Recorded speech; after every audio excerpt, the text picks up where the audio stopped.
अस्सलाम वालेकुम। Supreme court of Pakistan से सोहेल रशीद आपसे मुखातिब। आप सबने खाने का मेन्यू तो देखा ही होगा होटल्स में, लेकिन आज सुप्रीम कोर्ट में आईनी बेंच के सामने एक वकील हैं फैसल सिद्दीकी एडवोकेट, उन्होंने अपने दलाइल से भी एक मेन्यू वज़ा किया और कहा कि इसमें से अदालत कोई भी एक ऑप्शन अगर चुन ले तो वो मेरे लिए रिलीफ की हैसियत रखेगा।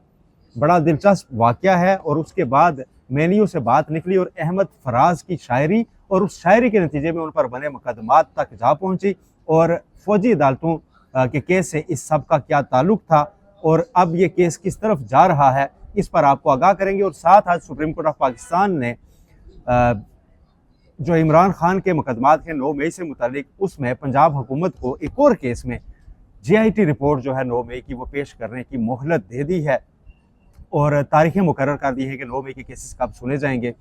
सारी चीज़ें आपसे शेयर करते हैं। पहले फौजी अदालतों के केस की बात करते हैं, जिसमें आज सिविल सोसाइटी के वकील फैसल सिद्दीकी ने अपने दलाइल जारी रखे। गुज़श्ता रोज़ हमने आपको आगाह किया था कि उन्होंने अदालत के सामने एक ऑप्शन रखा है कि अदालत चाहे तो जो 5 रुकनी बेंच ने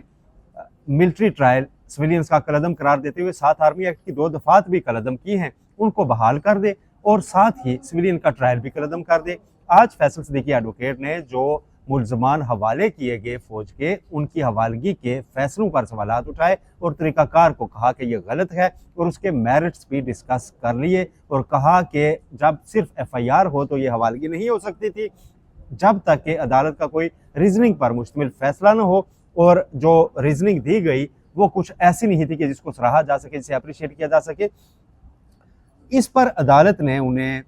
टोका और जस्टिस नईम अख्तर अफगान ने कहा कि देखें, आप केस को मेरिट्स की तरफ लेकर जा रहे हैं, मेरिट्स आप बचा के रखिए, क्योंकि अगर हमने तो दफात कलदम ही रखी तो फिर तो आपकी ये दलाइल इररेलेवेंट हो जाएंगे, गैर मुतलका हो जाएंगे। लिहाजा बेहतर ये है कि आप अपने ये दलाइल बचा के रखेंगे। अगर अदरवाइज के फैसला आ जाता है और मिलिट्री ट्रायल अलाउ होता है और फिर मुल्जमान को अपनी अपीलों पर दलाइल देने हैं हाई कोर्ट्स के सामने, तो ये वाले दलाइल आप सुप्रीम कोर्ट से पहले ही डिस्कस करके अंडर डिस्कशन ला के सुप्रीम कोर्ट की इस पर राय अगर ले लेंगे तो उन मुल्जमान के लिए मुश्किलात बढ़ जाएंगी। तो आप मेरिट्स की तरफ ना जाएं। जस्टिस अमीनुद्दीन खान ने भी कहा कि देखें, आप चीज़ों को मिक्स कर रहे हैं। इस पर फैसल सिद्दीकी एडवोकेट ने कहा कि मैं तो आपके सामने एक पूरा मेन्यू रख रहा हूँ, उस मेन्यू में से कोई एक ऑप्शन आप सिलेक्ट कर सकते हैं और उसके तहत अगर आप जो भी फैसला देंगे तो वो मेरे लिए रिलीफ होगा, और मैंने तो रिलीफ लेना है अपने क्लाइंट्स के लिए, तो रिलीफ जिस भी शक्ल में हो, जिस एंगल से भी हो, इसलिए मैं आपके सामने ये सारे ऑप्शंस रख रहा हूँ। तो जस्टिस जमाल खान मंदोखेल ने कहा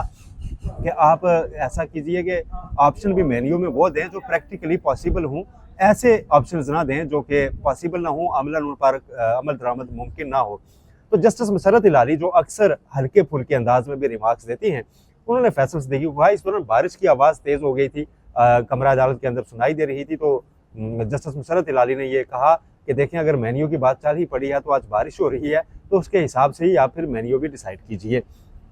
इस दौरान फैसल सिद्दीकी ने अहमद फराज केस का हवाला दिया कि उन पर शायरी के इल्ज़ाम में केस बना था कि उन्होंने अपनी शायरी के ज़रिए लोगों को बगावत पर उकसाया, बिलखुसूस आर्मी अफसरान को उकसाने की कोशिश की। उन्होंने कुछ ऐसी नज़में कही थी जिस पर उनके खिलाफ केस बना और बाद में अदालत से उनको रियायत मिली,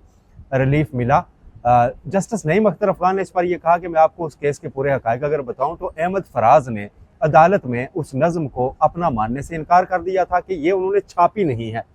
ऐसा नहीं कि लिखी नहीं है, लेकिन उन्होंने ये कहा था कि देखें, ये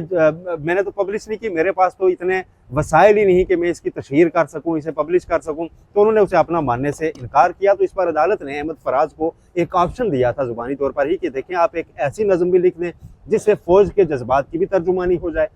तो साथ जस्टिस नईम अख्तर अफगान ने कहा कि आज सोशल मीडिया का दौर है, आज का अगर मंजरनामा होता तो अहमद फराज शायद नज़म से इनकार भी नहीं कर सकते थे, क्योंकि इस दौरान तो कई प्लेटफॉर्म्स पर उनकी नज़म उनके नाम से, उनके अपने हैंडल से पड़ी होनी थी, अपने अकाउंट से पड़ी होनी थी, तो इनकार भी नहीं किया जा सकता था। फिर शायरी की बात चली तो जस्टिस मसरत इलाली ने बताया कि उनके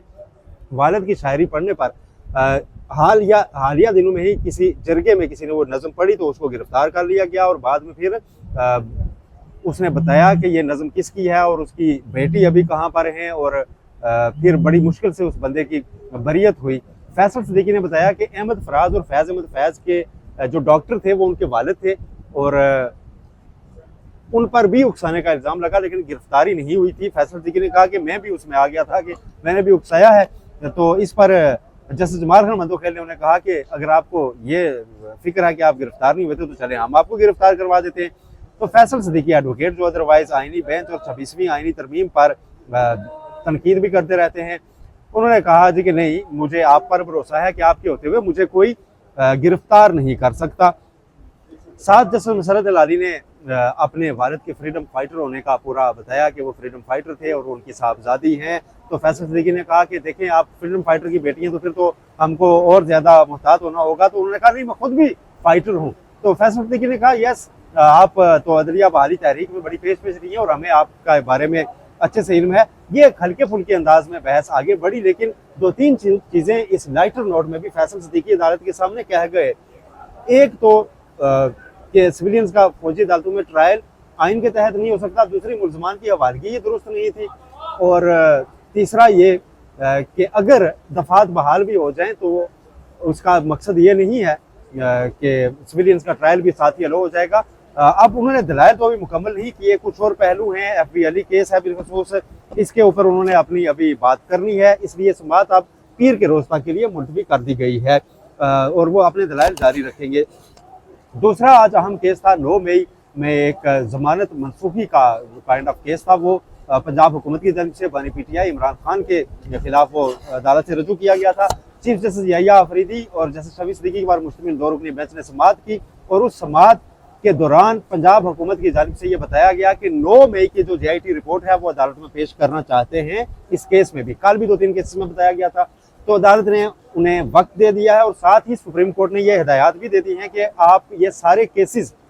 9 मई से जुड़े हुए जितने भी मुकदमात हैं ये आप मार्च के दूसरे हफ्ते में अदालत के सामने समाअत के लिए मुकर्रर करें और 2 हफ्ते का यानी ज़्यादा से ज़्यादा वक्त है। और रमज़ान के दौरान आप 9 मई के केसेस पर ये सारी समाअत होनी है। हम आपको पहले आगाह कर चुके हैं कि जो PTI का वक्त मिला था वहाँ पर जमानत के केसेस ना फिक्स करने का मामला उठाया गया था, उसके बाद ये केसेस मुकर्रर किए गए थे। अब कल और आज इनमें 2 केसेस पर समाअत हुई, कुछ मुकदमात पर कल समाअत होनी है, वो बड़े अहम है।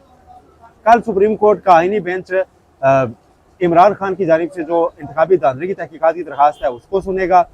जो 9 मई के वाक़यात की जुडिशल इंक्वायरी कराने की दरखास्त है उसको सुनेगा, पाकिस्तान तहरीक इंसाफ के कायदीन और कारकुनान को टारगेट किए जाने की शिकायत है उसकी तहकीकात की दरखास्त है उसको सुनेगा, और फिर इलेक्शन कमीशन की तश्कील के खिलाफ शेर अफजल मरवत की दरखास्त है, इस पर भी कल के दिन समाअत होगी। कल सुबह इसीलिए फौजी अदालतों का केस नहीं रखा गया, कल इस पर समाअत नहीं होगी। एक और अहम डेवलपमेंट है जो आपसे शेयर करनी है, इस्लामाबाद हाईकोर्ट के 5 जजेस ने सीनियरिटी लिस्ट में तब्दीली और जस्टिस सरदार सरफराज डोगर को काम से रोकने की दरखास्त दायर की थी, उसको भी अब रजिस्ट्रार सुप्रीम कोर्ट ने आईनी बेंच की तरफ रेफर कर दिया। अब आईनी बेंच की कमेटी अगले इजलास में जो कल या परसों हो सकता है उस पर फैसला करेगी कि कब उस केस की समाअत करनी है, वो भी अब आईनी बेंच में मामला टेकअप होगा। ये अब तक की अपडेट्स थी, अपना फीडबैक जरूर दीजिएगा। अल्लाह हाफिज़।